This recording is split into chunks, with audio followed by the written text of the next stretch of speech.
You're listening to an archived Cabral Concept podcast. After listening to this show, check out the most up-to-date podcasts available at stephencabral.com/podcasts or search directly on iTunes.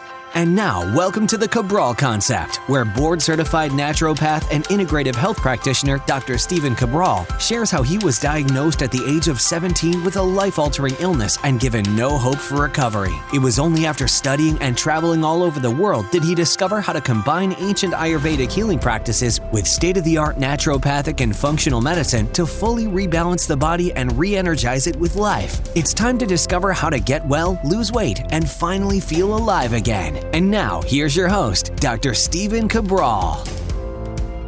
Today, on our second and last house call of the weekend, after just going through some excellent questions yesterday, I have some great recommendations for you today, and I'm going to answer a bunch of questions as well.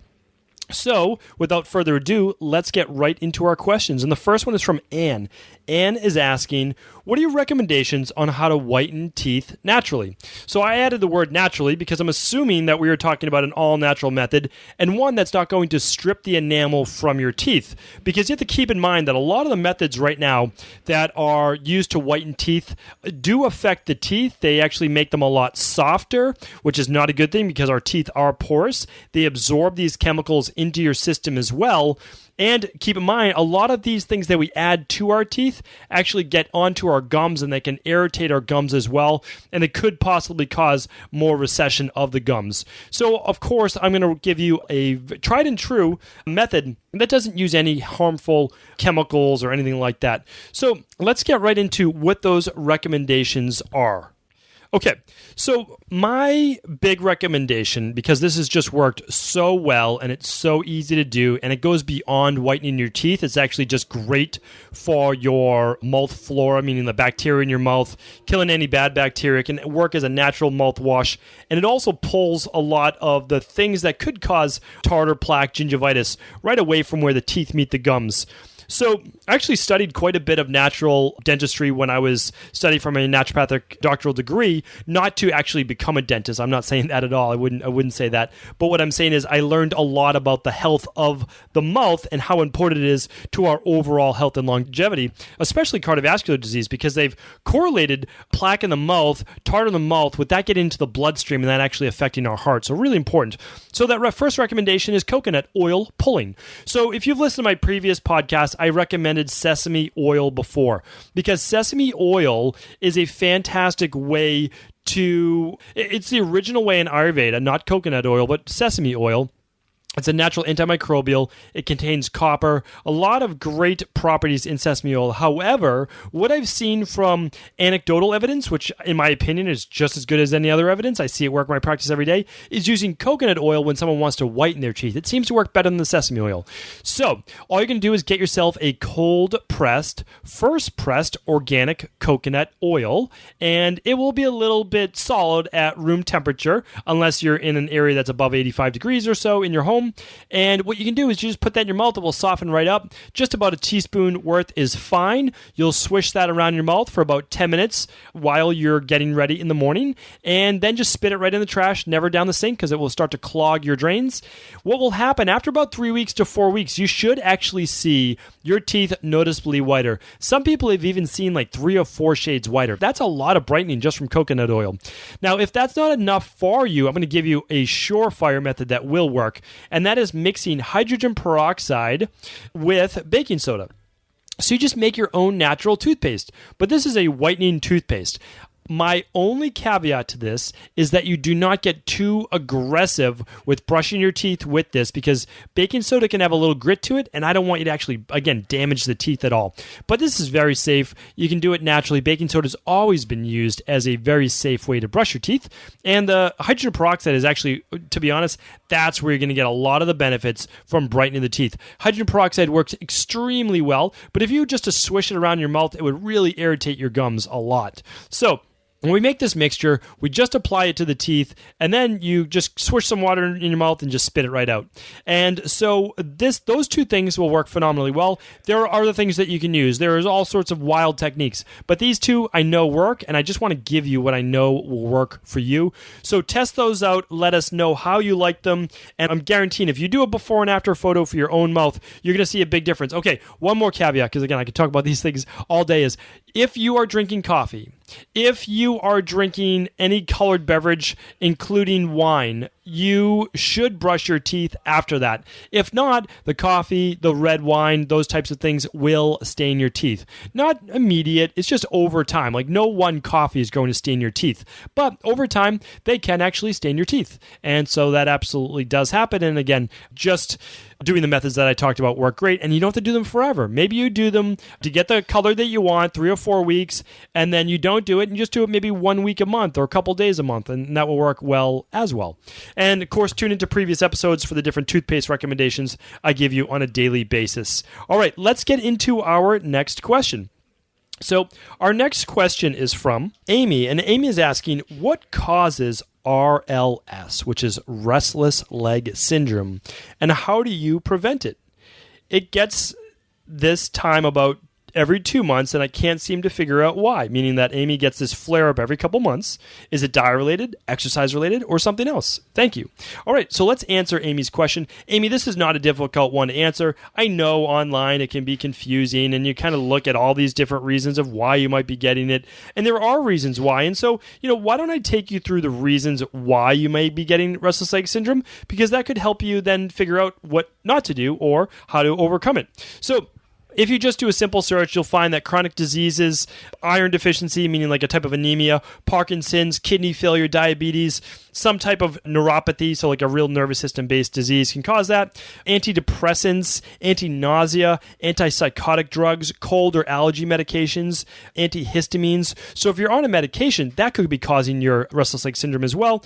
And again, some women during pregnancy can get RLS as well. So let me just say, I've seen this in my practice all the time. I really do. And it is not a difficult one to rebalance the body, right? In naturopathic medicine, we don't use the word cure. We don't use the word treat. We just talk about, we give the body what it needs to help it repair itself. So when people come into me, they're not typically dealing, restless leg syndrome. They're not typically dealing with kidney failure. Yes, they might be iron deficient, but again, that's not the only reason, and it's unlikely that that's the total cause. And I work with a lot of people with diabetes, but that doesn't mean they have RLS as well. So, okay, what could happen? Yes, if you cranked up your exercise program, that could cause it at night. No doubt about it, but I'll tell you why. And if you're using a lot of caffeine, or if you're drinking alcohol before bed, if you're smoking, all of those things can exacerbate it. But why? So you always ask yourself, why? Why would those things exacerbate it? Well, here's why. The overexercise, the use of caffeine, the use of alcohol, the use of tobacco, what do? Well, here's the thing. When you put those into your body, meaning like exercise creates a lot of lactic acid, all these things create a lot of acid. Well, what does that mean? We know that the body maintains a level pH in the blood. But how? It robs your body of other minerals to make sure that your blood is always balanced with those amount of minerals. It's very simple. People say like, oh, there's no such thing as acid and alkaline. There is. It's how the body actually creates that, maintains that alkalinity. Remember, blood's supposed to be about 7.356 for a pH. If it goes above 7.5, you're pretty much dead. If it goes below 7.2, again, you're no longer with us. But the body does such an amazing thing. All it does is it pulls some calcium, pulls magnesium, pulls whatever it needs from your bones, from your tissues into the blood. And again, that's really how osteoporosis is caused. That's really how all these things are caused, is that your body eventually just it doesn't run out, but it keeps robbing it. Remember, your bones are this massive storehouse of calcium. So when someone tells you that you're not getting enough calcium in your diet, that's pretty much a falsehood. That's just, you have to figure out the reason why your bodies and your bones are getting so robbed of calcium. You drink a diet soda on a daily basis, soda, alcohol, caffeine, all of these big things, excessive amounts. So, well, what do we need? So let's talk about that. Well, it robs you of your minerals. It robs you of your B vitamins. It robs you, yes, sometimes of iron and those types of things as well, but not typically. It's more B vitamins and magnesium and calcium and sodium, potassium, those types of things. So let's chat about that. How do I get rid of it? Well, very simple. I typically, depending on where they're at, meaning like if they're low energy, I always run labs, right? I run at least a hair tissue mineral analysis. And again, running a hair tissue mineral analysis is so inexpensive, and it comes with a consultation, all that. I just can't recommend it enough for everyone who's dealing with something. It's at least a starting point, and you can get so much information from it. I run more hair tissue mineral analysis than anyone on probably the East Coast. And I don't say that like, I don't think it's a bragging thing or anything like that. It just means I'm looking at these things every day. It's such an inexpensive test, and I believe it really can hold the key to your health, because I look at that and I can see exactly what's going on in someone's body. Not from a digestive standpoint, I can in terms of fast oxidation, slow oxidation, but mainly from a nervous system perspective. How depleted is this person? Are they absorbing minerals? Are they breaking down bone? Because I can look at phosphorus. How stressed are they? What's their adrenal response like? What's their thyroid like? You can, believe it or not, you can look at that all from mineral response, because minerals, not vitamins, run your body's energy and electricity-based response, okay? And minerals are electricity. Anyway, I'm getting off topic here. So, what we need to do is typically add more magnesium to a person's diet through doing something like magnesium citrate at night, magnesium glycinate maybe lunchtime, dinner time as well, and really working up to a pretty good load, not just 120 milligrams, but maybe like, I would say probably 400 to 600 milligrams to start, okay? I would also add in B vitamins, very, very important. But how do you do this? Very simple. An all-in-one, a good multivitamin, and then if needed, meaning like if it's still there in a week or two, then you can add in one capsule of B vitamin with breakfast. That's not only going to give you energy, it's going to help decrease stress. I mean, it's just so fantastic. I take one to this day, always have. I think it's phenomenal, and I do that in addition to my all-in-one shake every morning.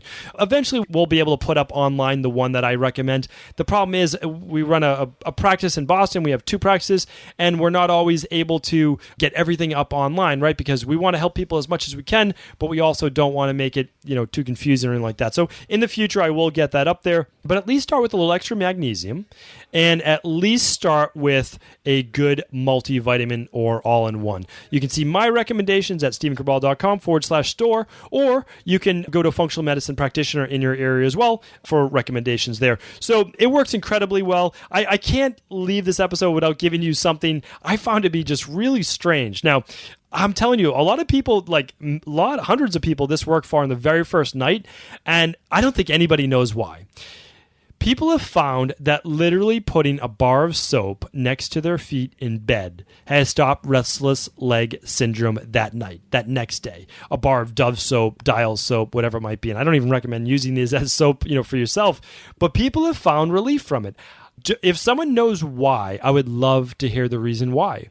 I haven't gone into it, haven't really looked into it, but if you want to let me know, go to stephencabral.com/askcabral. Instead of asking me, you can tell me why you believe putting a bar of soap has worked for so many people at the bottom of their bed. Now, keep in mind, this is a temporary fix. This is like taking a medication, in my opinion. It's treating the symptoms, because the bar of soap is not what your body needed, right? It was lacking most likely because the central nervous system is on fire. It needed some of that magnesium to calm down and the B vitamins to calm down, and then obviously all your minerals with an all-in-one. So anyway, I had to pass that along because it could provide immediate relief. Same with the other recommendations, but I thought it was funny. You know what? Hey, if it's working for a lot of people and it's safe, why don't I share that with you? All right, the last question of the day is coming in from, let's see who we have this coming in from.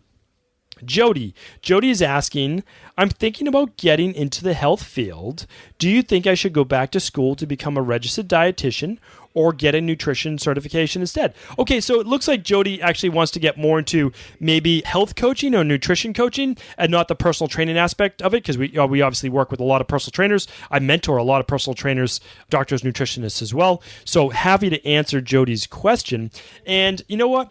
I had to make this decision for myself. I actually got accepted to go back to grad school right out of undergrad.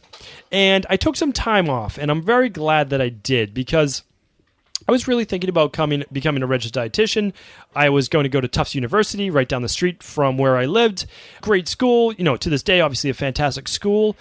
And I kind of slept on it for a while. I deferred, and what I said was, if I'm still really into it, I'll go back next year. Well, in that year, I literally read about 300 books, and I realized that becoming a registered dietitian, again, a lot of registered dietitians listen to this program as well. I never want to talk ill of anyone in this health field, whether you're an MD, a dentist, or a registered dietitian, a personal trainer, or anyone else, because I believe in all of them. And I believe that this is an amazing profession. I just believe that we need more and more people in it who are really in it for the right reasons. They're not in it for the money. They're not in it to medicate people, all of those things. But even if you became an MD or a registered dietitian at any time, you could change pace and start to work with a more holistic practice. So what I would say is this, Jodi, is you could get the best credentials, right? Like a lot of times, I never believed this, but a lot of times I said, I was on path to really going back to school after already to become an MD. I just felt like I could become a good MD who also practiced great integrative medicine. But I knew that wasn't my passion.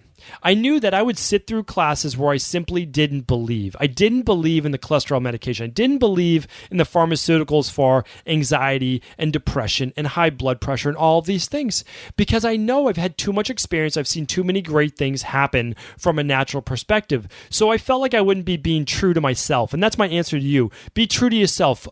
Think about what you want, because you can get a great certification in nutrition and you can practice a more holistic practice rather than being a licensed dietitian where you have to recommend the food pyramid and a lot of what you're taught from an allopathic conventional medicine perspective. And a lot of registered dietitians also work in hospitals or clinical settings. I knew that wasn't for me. I'm not that type of person. I would never get along well in those types of practices because I wouldn't be able to make the recommendations that I knew that a person needed. So if you love the registered dietitian moniker or whatever it is at the end of your name, like those little initials, right?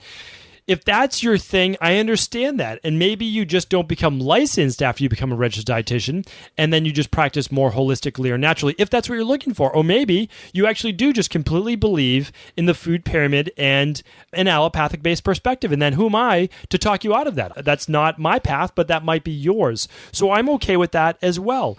And you know what? I want to say this as well. At any point, we can pivot in our life. I've worked with so many people who thought that they wanted to go down this path, and then they've either interned with us or, I've got to work with them specifically as clients. And they've just said that, forget about the fancy diplomas and degrees. I can take my health into my own hands. I can read on my own. I can do another certification that might not be a license, but a certification, and I can help people just as well, if not more, because my education is not being dictated in a certain way that I haven't seen work in the real world. So a lot of people have said that, and you know what? Everyone's path is different. So my recommendation to you would be, there's a lot of certifications that may just take you, maybe 8 months to a year to get, and then after that, that's a knowledge base. You'll never regret your education. You'll never regret learning more. And then after that, usually application time only comes once a year anyways for graduate school. So at that time, you could still apply to become a registered dietitian at that time. So anyway, that's my advice for you. I never sway people in one way or another because I believe that every license, every certification, every person has a purpose and can help people in their own way. And so hopefully that answered your question, or at least gave you something to think about. And I want to thank everyone once again for another great week on the Cabral Concept. I love being able to bring these episodes to you, and hopefully they can do a little bit for you as well in guiding you to a healthier and happier life. Thank you once again for tuning in to the Cabral Concept. I want to sincerely thank you for your support of this podcast. I couldn't do it without you, and I mean that. I truly do. I also want to make sure you knew that we now have multiple ways for you to find your answers to the most difficult health, wellness, weight loss, and anti-aging questions. You can find podcast-specific topics like thyroid, adrenal, hormones, sleep, digestion, Ayurveda, and many more at stevencabral.com/podcasts that will then link you to your favorite Apple, Spotify, and other podcast players. Plus, all new podcasts and weekly exclusive video content is being added to our YouTube channel at youtube.com/Stephen Cabral. And that's Stephen with a PH. Head on over and subscribe so that you don't miss any of the exclusive content. Lastly, if you've ever found any of my podcasts or books to be helpful, I would really appreciate it if you could leave a review on iTunes or your favorite media player for the podcast. Rating and subscribing to the YouTube and podcast allow me to reach more and more people and help spread my mission of healing throughout the world. Thank you again for being a part of this movement.